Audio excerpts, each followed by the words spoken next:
Thanks for staying with us. This is Today with John and Helen live, and we're on Plus TV Africa, DSTV 408.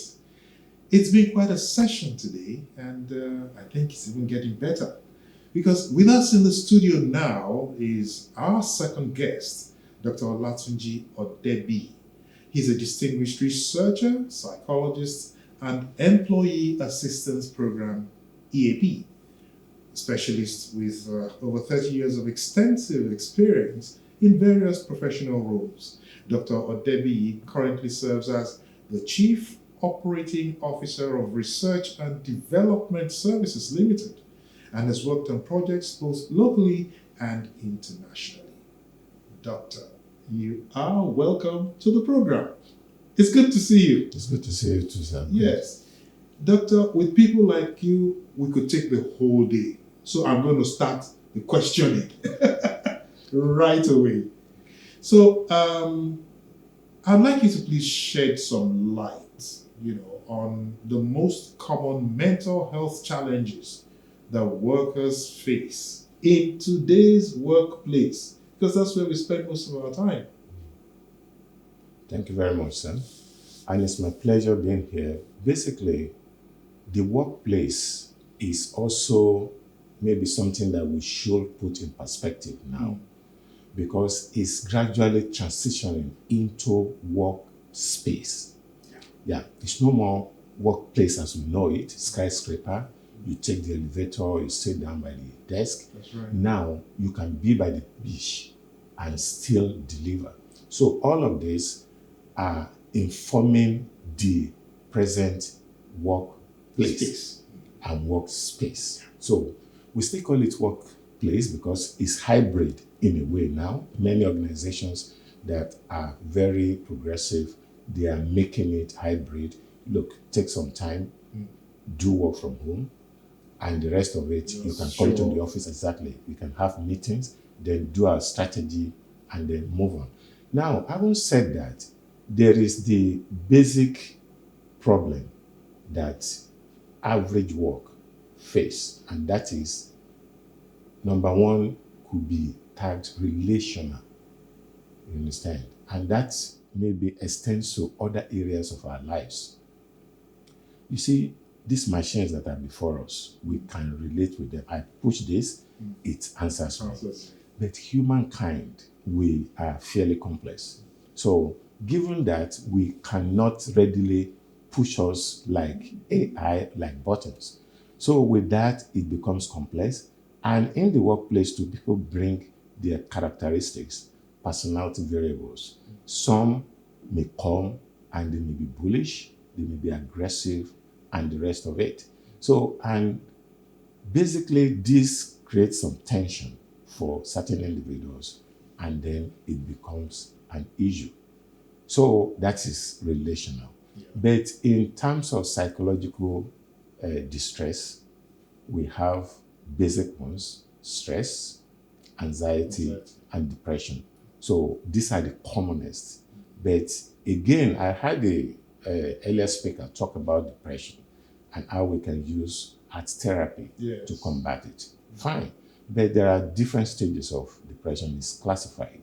So maybe the mild and the moderate, that bit can work. But when it is getting severe and chronic or clinical, then you will need to do some assessment. And then treatment might involve even medication and then psychotherapy. That's when it gets... yes, when you are getting severe to clinical. Let's even try and remain in the mild zone. Okay. And it's a good thing you identified the fact that the workplace is now being modified, and it's even safer to call it a workspace. Humans react to impulses, whether your workplace is in the skyscraper or at home. Now, what are the potential consequences of ignoring or neglecting, mild health issues in the workspace?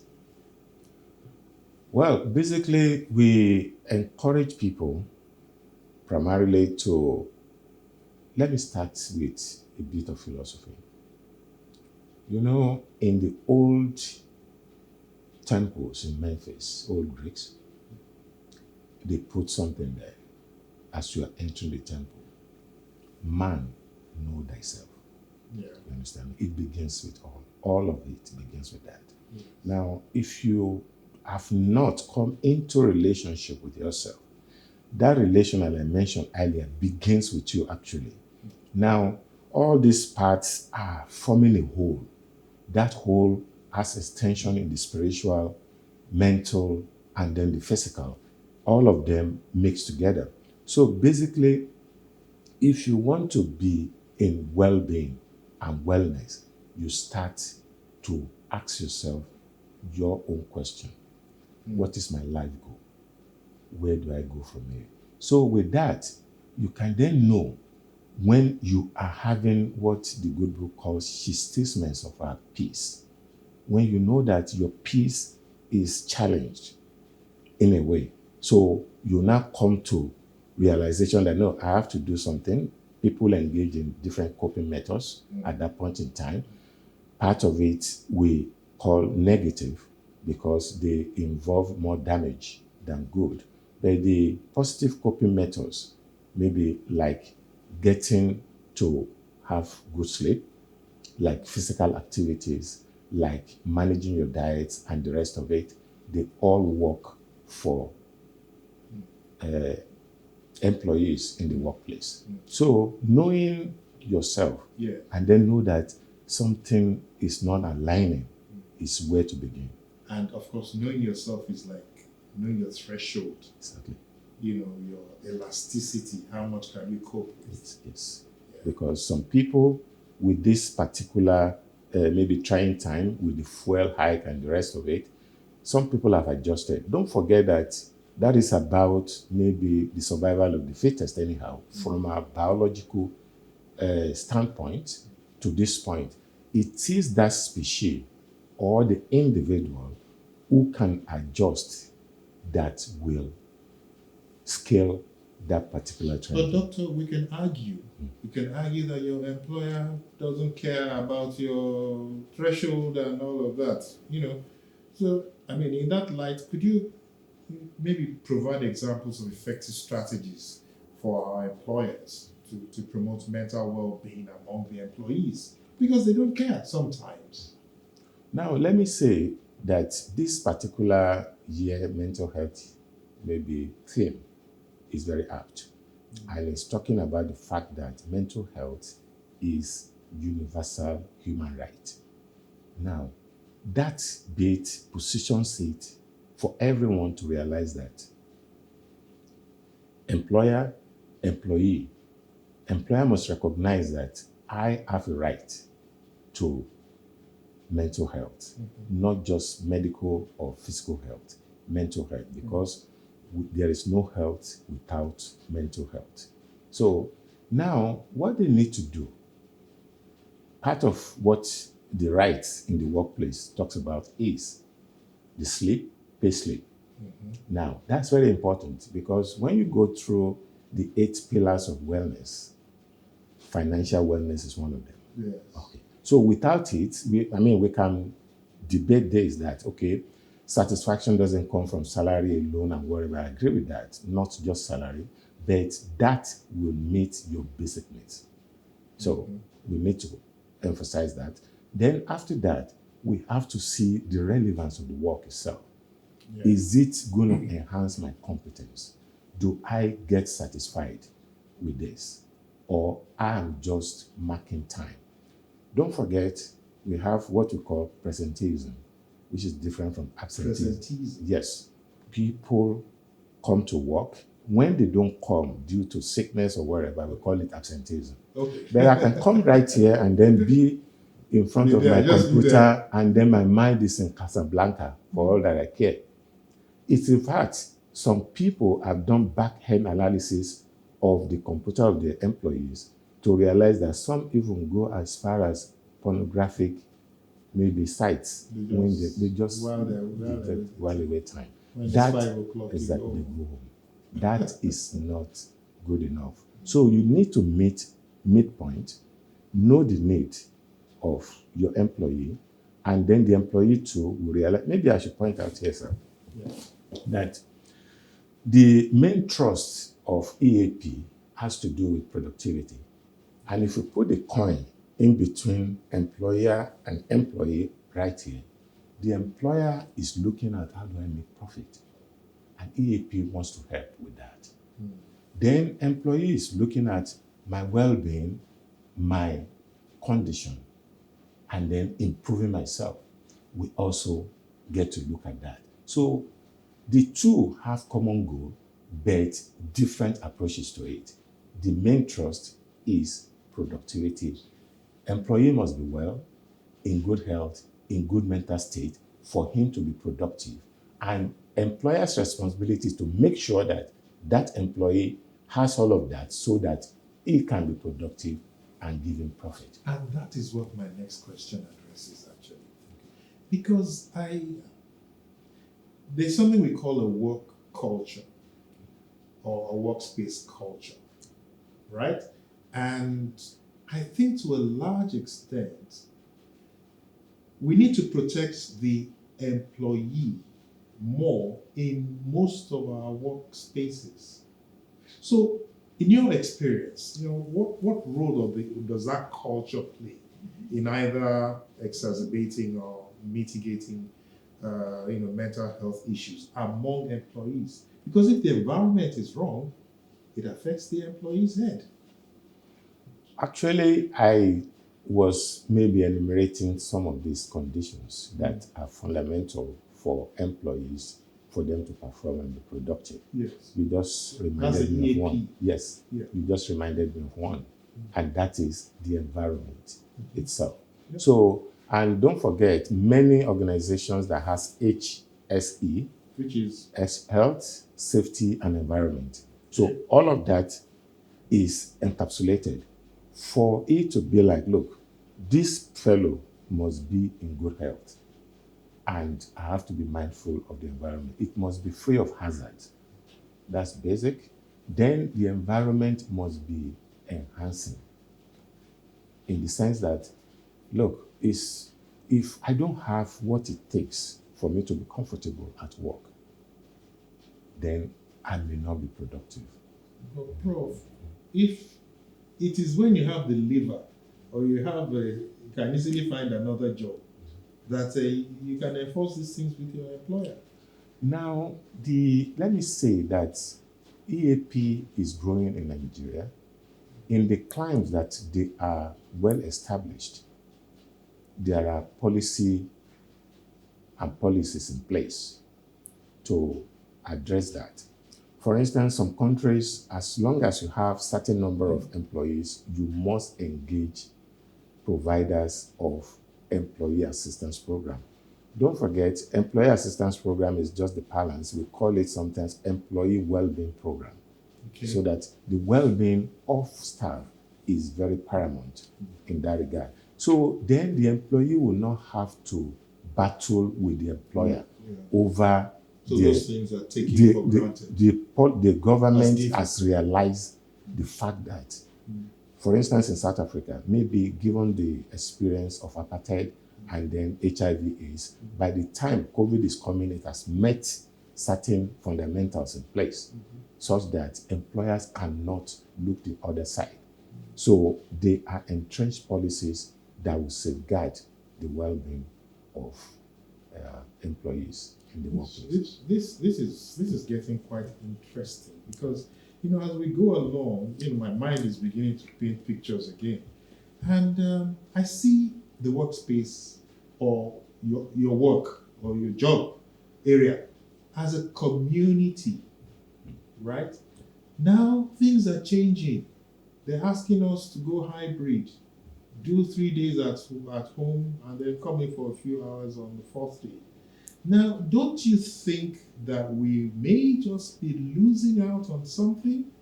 Either, with our mental health, because, the more the merrier, they say, and the fact that you're even sharing ideas directly, you're in contact with your colleagues, helps a lot. What do you think are the dangers that we may be facing in that area? Now, maybe I should say that to start with, you know, some people, they even thrive better Alone. alone. Thank you for that. Now, that's personality variables. That's right. Now, but generally, we are social beings. We want to relate with other people. So if a workspace or workplace go hybrid, what we encourage the employees to do is to be in touch. That is social network. Try and expand your social network, Yeah. because that can even determine your social network. It's a capital on its own. So Yes. basically, it's a given that when you discover that being alone and loneliness, they differ. Some people, they may just be like, look, I want to do this alone. Then when it is not, there is no connection of any type, maybe either by phone, by internet, by relations with people, either way, then you can feel alone. So, and that is where the psychological distress comes in. So sometimes you want to be alone. So having treated that, we will encourage people to try as much as possible, relate, Improve on their come social. out of the space.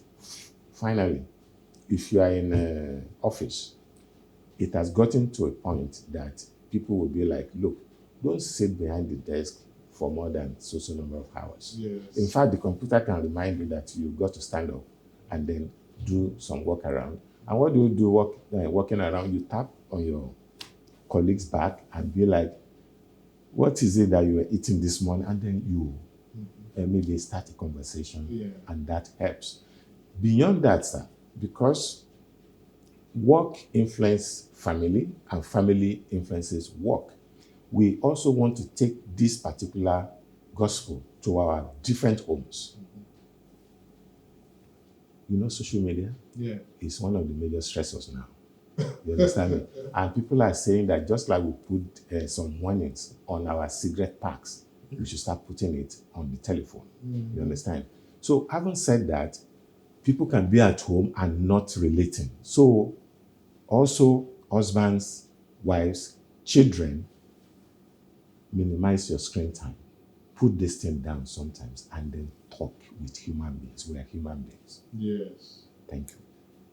You know, I was going to ask you or say to you that, okay, those are some of the informal, ways by which we can help, the workers. Are there any maybe structural or formal packages or things that we can use to help that situation? Because you've talked about the social angle and all of that. Yeah. Are there other things that you think should be done in the workplace? Yes. Now, let's start with employee assistance program. Now, that is why it's not just recommended in some advanced world, it is given that you must have it. And why must you have it? Because the same person that came to work and was full of life yesterday might come today and be melancholic. Yeah, exactly.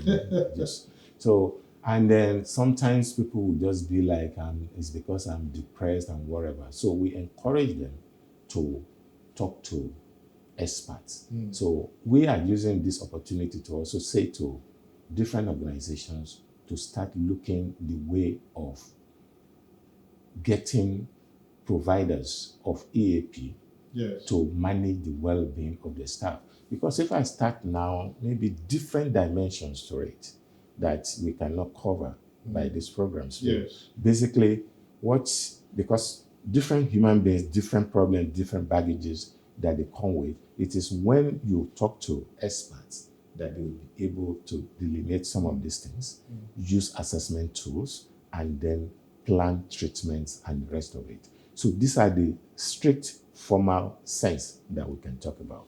You know what you just did? You just secured another slot on this program if you would accept to come, because this EAP thing, I see it an all-important structure that needs to be, put in place in our workplaces. What would you even say government has done to help us put these structures in place? Well, we must give it to government because about a year or a year and a half ago, the mental health bill was put in place, and that is kudos to government. We are putting the right step forward in that regard. But there is still much to be done. Like, we need to arrest the exodus of our healthcare worker and make this place and the equipment much more conducive and attractive for them to stay. That is one, because if we don't have people to practice this, it is as good as non-existent. So government want to look into that basic angle. Number two is the fact that this policy must be entrenched, that if you have certain number of staff, Yes. you just got to maybe get either external or internal practitioner to be attending to the psychological needs of your people. So those are the areas that the employers can be looking, the direction they can be looking at this point in time. You kept using the word psychologist, and you never talked about psychiatrist. Okay. What? Now let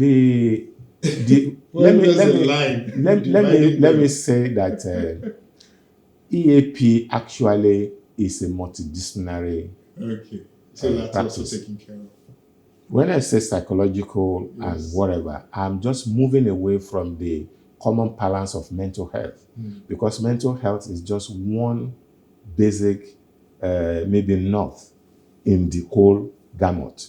So we have the whole gamut of psychological conditions, which is being addressed by psychiatrists, psychologists, social workers, counselors, and the rest of that, even trainers, you understand? Yeah. So all of us will work together, because the well-being of an individual goes beyond maybe plug and play. It is dynamic. It can change this moment. It can. This very moment that we're talking about. Yes. All dynamics can change. Just change the price of fuel. Exactly. Exactly. So, or you wake up in Jerusalem and then discover that rockets are flying over you. You understand? Yes. So we live in a VUCA world, and that we must realize, and then we must maybe reinforce our resilience and then coping methods. Yes, and I mean, it's a good thing you said that, because, all right, we'll be placing everything at the doorsteps of the employers and all of that.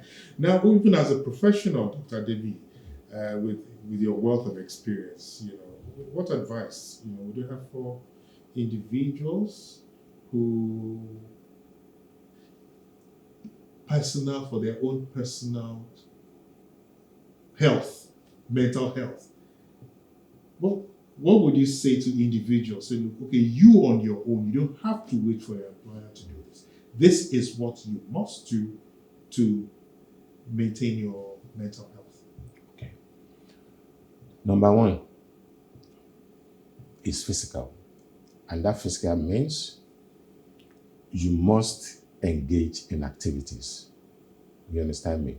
Don't be a couch potato. Make sure that every time, every day, you go out there and then you're physical. Then before that is the basic, or our basic needs. Pay attention to that. Don't put yourself in a serious situation by maybe going on spending spree. We talk about financial intelligence when we talk about maybe well-being. So people should realize that even in the direst of time, in the most difficult of time, you can still save a little for eventualities, because they can arise. So the basic needs, we know you must feed, your family must feed, you must maybe clothe yourself, you must have housing and the rest of that. And if they are not just going to fall from heaven, And if governments are not going to be up and doing for that, you hold yourself that responsibility. So how you're going to do it, you have to think about it and then plan towards it. Then after that is the physical activity. Then the social network that we talk about. Don't neglect the interactions and networking with people. So, and of course, we will say that don't raise your expectations too high. Manage your expectations. Because many people look at this way, that I don't just want to ride a car, I want to ride a Rolls Royce. You understand me? Or when I get married, everything is just going to be blissful. You understand me? So these are maybe distortions of thought that you need to come to reality and then bring it down to reality so that when eventuality comes, you can still be stable and accommodate some of these things. And finally, sir, yes, when all of this don't seem to work or get integrated, ask for professional help. That's the final note. And that's the final note. And you know, I was going to, but you answered the question actually. I was going to say, okay, with all of these things happening in our environment, how does one still cope? But you've answered the question. You've given us the tips on what to do and how to react to our environment, also how to, protect ourselves. I must say, Dr. Debbie, that we are truly, truly, truly grateful for your valuable insights into this critical topic of mental health in the workspace. We want to thank you for your expertise, your experience, your audience, and I hope that, like you promised, you'll be back again. I have not promised. Okay, so but you have promised. Okay. No, it's given. Now, whatever will help. Yes. You are helping people. Especially on the EAP. Exactly. Yes. You are doing a great job here, helping people. We are supposed to support that. Thank you so much. So, let's take a quick break now, and we'll join our Keep Fit instructor, who's going to keep us mentally alert. It's still today with John and Helen. We'll be right back.